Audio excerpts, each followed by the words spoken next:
안녕하세요. 날마다 기막힌 정말 박정희 목사입니다. 화요일입니다. 오늘도 주님의 은혜와 평강이 여러분들과 함께 하시기를 주님의 이름으로 기도합니다. 우리는 계속해서 예수님의 산상수훈의 말씀을 살펴보고 있습니다.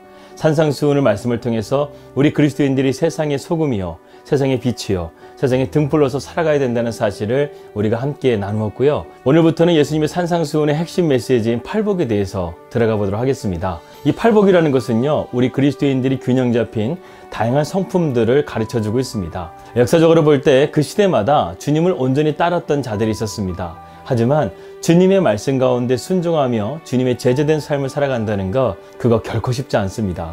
우리가 초대교회 성도들의 삶을 보더라도요, 예수님을 따른다는 것, 예수님의 제자의 길을 간다는 것, 그거 쉽지 않다는 거 금방 알 수 있습니다. 그들이 예수님을 따른다는 그 이유 때문에 로마의 원형 경기장에서 사자의 밥이 되어지고 화형을 당하게 되고 수많은 환난과 핍박 가운데서 그들이 믿음을 지켰던 것을 우리는 보게 되죠. 그리고 시대마다 주님을 따랐던 모든 자들은 다 그런 고난 가운데서 믿음을 지키며 이러한 신앙의 유산을 우리에게 물려준 것입니다. 어떤 교회에서 청년들을 대상으로 이 산상수훈에 대한 말씀을 성경 공부를 시작하는데요. 그 첫 시간에 목사님께서 청년들에게 이렇게 말했다고 합니다. 예수님께서는 실제로 우리가 이 산상수훈의 말씀의 명령대로 살기를 원하실까요? 만약에 그렇다고 한다면 손을 한번 들어보세요. 그런데 충격적으로요, 아무도 손을 들지 않았다는 것입니다. 목사님께서 좀 근심 어린 얼굴로 쳐다보면서 모두들 손을 들지 않았는데 왜 그런지 나에게 이유를 설명해 줄 사람이 있습니까? 이렇게 말하자 한 청년이 손을 들어서 이렇게 말을 했다고 합니다. 목사님, 제가 생각하기에는요, 예수님께서는 우리가 이 산상수훈의 말씀을 지킬 수 없다는 것을 알고 계실 겁니다. 그렇기 때문에 우리에게 필요한 것은 하나님의 은혜라는 것을 깨우쳐 주시려고 이 말씀을 하신 것이 아닌가, 저는 이렇게 생각합니다. 이렇게 말했다는 거예요.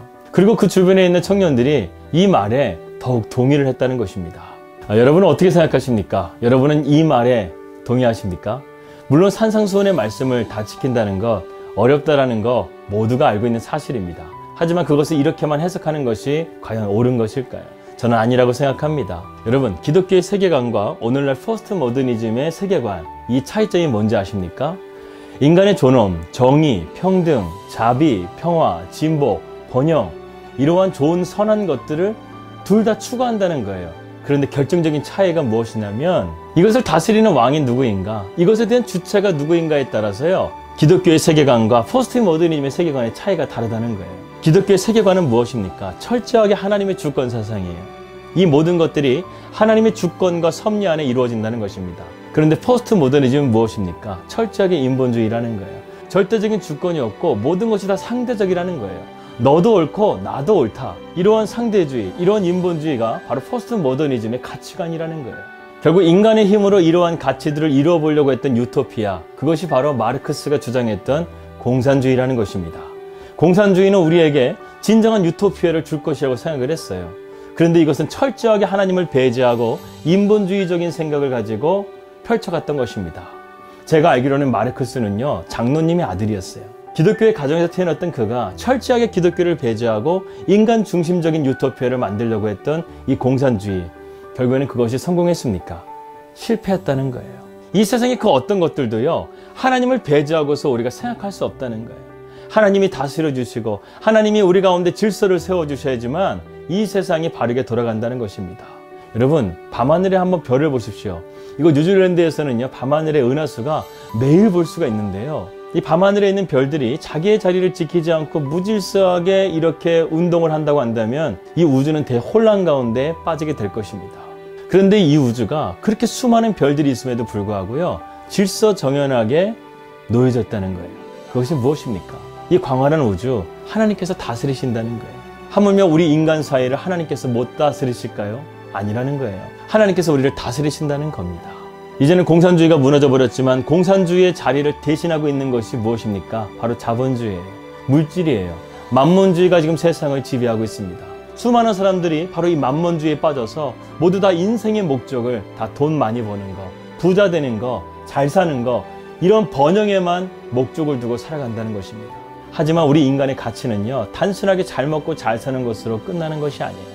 우리 인간의 창조의 목적은요, 온전히 하나님께 영광을 돌리고 하나님의 뜻하신 대로 살아가는 것, 하나님의 말씀대로 살아가는 것, 그로 말미암아 우리 안에 죄로 묶여져 있었던 우리 안에 있는 아름다운 하나님의 형상을 회복하는 것, 이것이 바로 우리가 이 땅을 살아가야 되는 삶의 진정한 목적이 되어야 된다는 사실입니다. 하지만 오늘날 세상은요, 이 공산주의보다 더 무섭게 우리의 뼛속까지 만몬주의가 물들어 있습니다. 그것이 교회 안에 들어와서요, 교회 안에도 악한 영향력을 미치고 있는 것을 우리는 보게 되죠.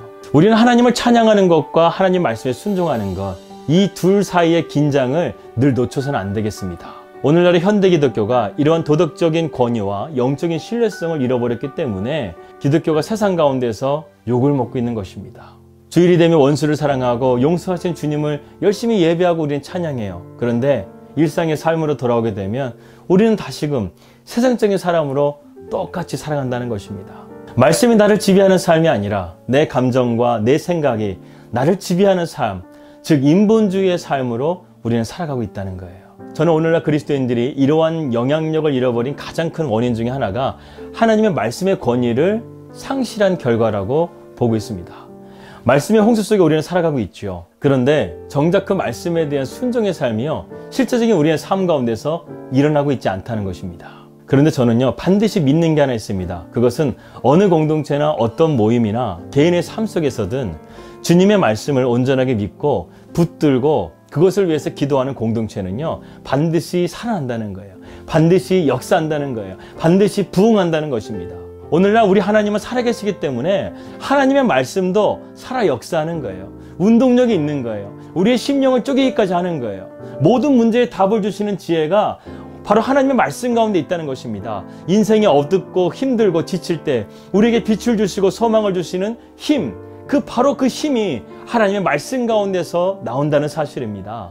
요즘 제가 말씀 통독을 하면서 깨닫는 것이 있다고 한다면, 말씀을 내가 눈으로 보고 읽을 때 하나님의 은혜가 정말 실제적으로 느껴진다는 거예요. 설교 말씀과 같이 다 차려진 잔치상과 같은 밥상, 그러한 밥상은요, 저에게 다가오는 감동이 제가 말씀을 직접 읽고 그 말씀을 눈으로 보고 밑줄을 쳐가면서 그 말씀에 대한 신앙의 고백들을 적어가면서 보는 그 말씀이야말로 나의 진짜 신앙의 유산이 되지, 남이 다 차려놓은 잔치상을 먹는 것보다요, 이것이 나에게 더 큰 은혜가 된다는 것입니다. 나의 밥상이에요. 멸치 쪼가리 하나랑 떡 한 덩어리 있다 하더라도요, 그것이 내가 하나님의 말씀을 통해서 받은 말씀이라고 한다면요, 주님이 그 가운데 역사하신다고 한다면요, 그거 하나만으로도요, 내 안에 수많은 영양분이 주님의 능력의 말씀으로 공급될 수 있다는 것을 새롭게 깨닫게 되더라고요. 그러니까 여러분, 말씀통도 바로 시작하세요. 하나님의 말씀을 내가 눈으로 보고 귀로 듣고 그리고 밑줄을 쳐가면서 그 말씀이 나의 말씀, 나의 레마의 말씀이 되도록 우리가 그 말씀을 깊이 묵상하고, 그리고 그 말씀 가운데 순종함을 통해서 내 삶 가운데 하나님의 말씀의 권위가 온전하게 세워진다고 한다면, 그러한 사람들이 많아질 수 있다고 한다면요, 그리스도인의 영향력 반드시 회복될 줄 믿습니다. 말씀의 열쇠가 있다는 거예요. 말씀의 키가 있다는 거예요. 미국의 리서치 전문지 조지 바너라는 분이 계신데요, 그분이 교회를 염려하면서 다음과 같은 어록을 남겼습니다. 20세기 중반 이후에 기독교는 대체로 실패했다고 볼 수 있다. 그 이유는 오늘날 예수님의 제자들이 전혀 예수님의 제자들답게 살고 있지 않기 때문이다. 여러분, 정말 저는 이 말이 맞다고 생각합니다. 지금 우리는요, 정말 반성하고 회개할 때예요.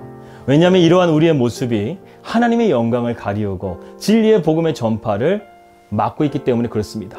요즘 학교를 가게 되면요, 아이들이 성경책을 못 가지고 다닌다고 그래요. 어쩌다가 성경책을 가방에서 꺼내게 되면요, 친구들이 이렇게 말한다고 합니다. 너 아직도 교회 다니냐? 과거에는 상상할 수 없는 일들이요, 지금 우리 주변에서 일어나고 있습니다. 우리나라가 하나님의 은혜로 어떻게 세워진 나라입니까? 그런데 다음 세대를 살아갈 우리 아이들이 너 아직도 교회 다니냐? 이런 말을 듣고 있는 지금 이 세대를 우리는 어떻게 바라봐야 됩니까? 여러분, 방법은 딱 하나예요. 우리가 하나님의 말씀으로 돌아가는 거예요. 하나님의 말씀대로 우리가 살아간다면 변함없는 하나님의 말씀이 지금도 살아 역사하셔서 이 모든 것을 다시금 회복시키시고 우리를 새롭게 하실 것을 믿습니다. 여러분, 산상수훈의 주제, 팔복의 주제 어렵지 않아요. 우리가 이대로 살면 된다는 것입니다. 한 번뿐인 인생, 우리가 그리스도의 뜻을 살아감을 통해서 오늘도 하나님의 선한 영향력 확실하게 보여줄 수 있는 우리 날마다 기막힌 정원 식구들 되시기를 주님의 이름으로 기도합니다. 기도하겠습니다. 하나님 아버지, 감사합니다. 오늘부터 우리가 팔복에 대한 말씀을 들어갑니다. 그런데 하나님, 오늘 우리의 현실을 보게 되면 하나님의 말씀에 대한 권위를 잃어버리고 기독교가 세상 가운데 신뢰를 잃어버린 그러한 상황 가운데 있습니다. 오히려 지금 기독교는 핍박을 받고 있고 환난을 당하고 있습니다. 왜 이렇게 되었습니까? 하나님의 말씀에 대한 권위를 잃어버리고 영적인 본질을 잃어버렸기 때문에 우리가 이 세상 가운데서 그러한 모습이 되었지 않았나 생각해 봅니다.